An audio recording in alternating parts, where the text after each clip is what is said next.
은퇴하면 자유로워질 거라 생각했습니다. 하지만 막상 맞이한 자유는 중력이 사라진 우주처럼 우리를 흔듭니다. 무중력의 자유 속에서 우리는 어떻게 균형을 잡을 수 있을까요? 은퇴 후 무중력의 자유를 견딜 수 있나? 은퇴 후의 시간은 마치 중력이 사라진 우주와도 같습니다.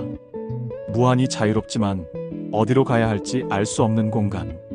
그래서 많은 분들이 말합니다. 은퇴하고 나면 하루가 너무 길다고. 회사에 다닐 때는 원하던 자유였지만 막상 얻고 나면 그 자유가 낯설고 불안합니다. 이른바 무중력의 자유입니다. 그 자유를 견디려면 어떻게 해야 할까요? 좋은 방법이 있습니다. 첫째, 하루의 첫 1시간을 고정하는 것입니다. 이건 단순한 습관이 아니라 리듬의 닻을 내리는 행위입니다. 하루의 첫 1시간은 그날의 방향을 결정합니다. 씻기, 가벼운 스트레칭, 커피 한 잔, 짧은 독서나 메모, 무엇이든 좋습니다. 중요한 건 그 시간만큼은 외부의 개입 없이 오롯이 자신이 통제하는 시간으로 만드는 것입니다. 전문가들은 아침에 간단한 의식이 스트레스와 의사결정 피로를 낮추고 하루의 집중력을 높인다고 말합니다. 이 1시간이 하루 전체의 구조를 잡는 닻이 됩니다. 둘째, 시간을 영역으로 나누는 것입니다. 자유에는 울타리가 필요합니다. 1. 운동, 식사, 휴식, 사교 같은 큰 영역을 정해두고 하루를 그 안에서만 움직이도록 하는 겁니다. 이는 계획이라기보다 공간 설계에 가깝습니다. 예를 들어 오전은 집중의 영역, 오후는 이동과 만남의 영역, 저녁은 회복의 영역으로 나누면 무중력의 하루가 조금은 형태를 갖추게 됩니다. 셋째, 돌봄을 기준으로 시간을 배분하는 것입니다. 은퇴 후의 삶은 성과의 시간이 아니라 돌봄의 시간입니다.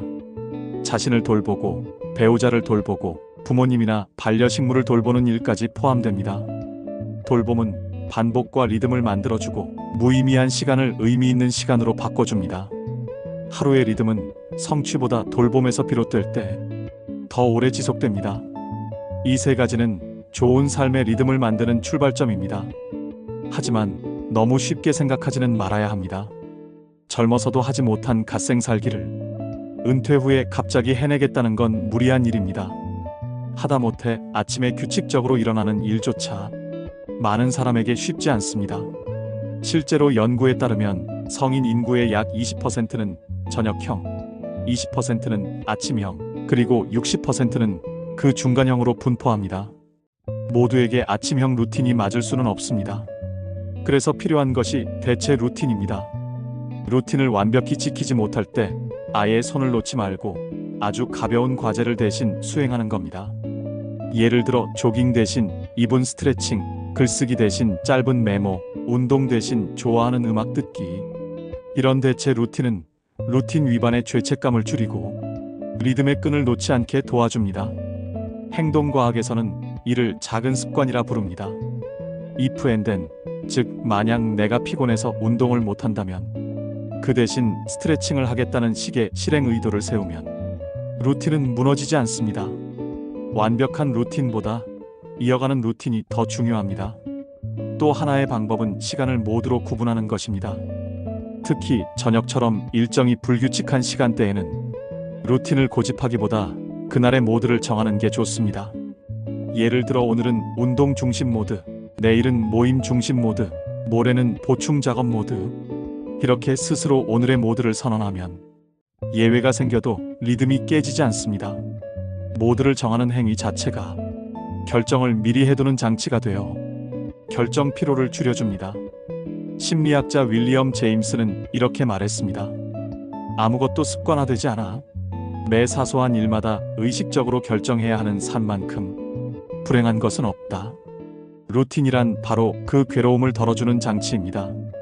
결정을 미리 해두는 것, 그게 루틴의 본질입니다. 결국 은퇴 후의 루틴은 자유를 관리하는 기술입니다. 하루의 구조를 스스로 설계하고 그 안에서 자신을 조정해가는 일. 그 과정이 바로 무중력의 자유를 견디는 힘이 됩니다. 다만 루틴이 짐이 되거나 루틴의 노예가 되어서는 안 됩니다. 루틴은 자신을 통제하기 위한 것이 아니라 자신을 회복하기 위한 것입니다. 무중력의 자유를 견딘다는 건 그 자유 속에서도 자신만의 리듬을 찾아 흔들리되 부서지지 않는 법을 배우는 일입니다. 그 리듬이 바로 은퇴 후에도 우리를 살게 하는 숨결이 됩니다.